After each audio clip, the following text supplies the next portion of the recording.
ربیع الثانی بروز بدھ عرس ثقلینی کے آخری دن کی شروعات صبح بعد نماز فجر قرآن خوانی سے ہوئی۔ صبح 8 بجے خانقاہ شریف کے مہمان خانے میں تقریری محفل کا آغاز ہوا۔ محفل تلاوت کلام پاک سے شروع کی گئی۔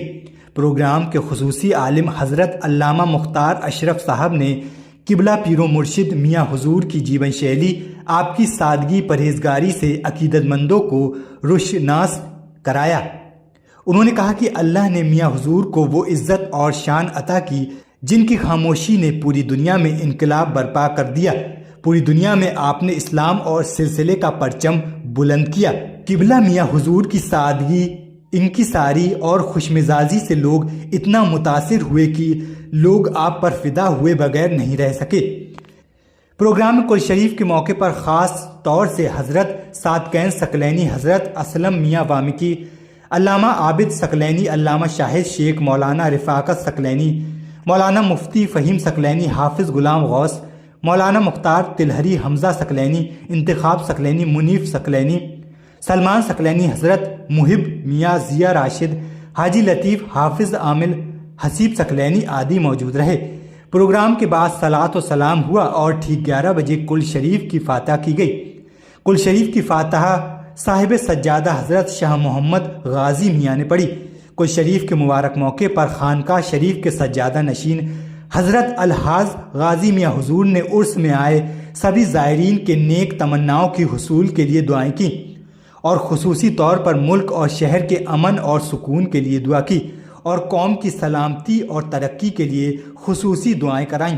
اپنے پیر و مرشد کے پہلے عرس میں شرکت کرنے کے لیے مریدوں کی بھیڑ ایک بار پھر بریلی میں دیکھنے کو ملی۔ کل میں امڑی لاکھوں کی بھیڑ سے شہر کی رفتار تھم گئی۔ 11 بجے کل کی رسم میں دھیرے دھیرے بھیڑ سیلاب کی طرح امڑنے لگی۔ درگاہ شریف کے آس پاس کوہاڑا پیر، نینیتال روڈ، کتب خانہ، کمار ٹاکیز، جاٹا پورا چوراہا آدی پرمکھ چوراہے زائرین کی بھیڑ سے پورے پیک ہو گئے اور پورا شہر کا یاتایات رک سا گیا۔ درگاہ کی تنگ گلیوں میں زائرین کی بھیڑ سے بے شمار لوگ دبے کچلے اور بھگدڑ جیسی استھتی بھی کئی بار بنی۔ کئی بزرگ اور بچے بھیڑ میں دبے جن کو درگاہ کے والنٹیئرز نے بچایا۔ اس سال عرس ثقلینی کی انومتی نہ مل پانے کی وجہ سے عرس میں بڑا ڈسٹرب رہا، کافی سمسیاؤں کا سامنا کرنا پڑا۔ زائرین کو بڑی اسویدھا ہوئی۔ پولیس فورس اور زائرین کے واہنوں کی پارکنگ کے لیے کوئی ویوستھا نہیں ہو پائی، جس کارن بڑی سمسیاؤں کا سامنا کرنا پڑا۔ عرس درگاہ پر ہی کیا گیا اور بڑے امن اور شانتی کے ساتھ عرس سمپن ہو گیا۔ عرس میں زائرین کی دیکھ بھال اور سویدھا کے لیے درگاہ کی اور سے 1000 والنٹیئرز بنائے گئے تھے، جنہوں نے اپنی ذمہ داریوں کو بڑی خوبی سے نبھایا۔ 4-5 کلومیٹر دور تک والنٹیئرز نے اپنی ڈیوٹی کو پورا کیا۔ عرس میں اچھی ویوستھا بنائے رکھنے کے لیے درگاہ کی اور سے انتظامیہ کمیٹی بنائی گئی، جس نے عرس میں سبھی ویوستھاؤں کو اچھے طریقے سے سمپن کرانے میں اپنا خاص یوگدان دیا۔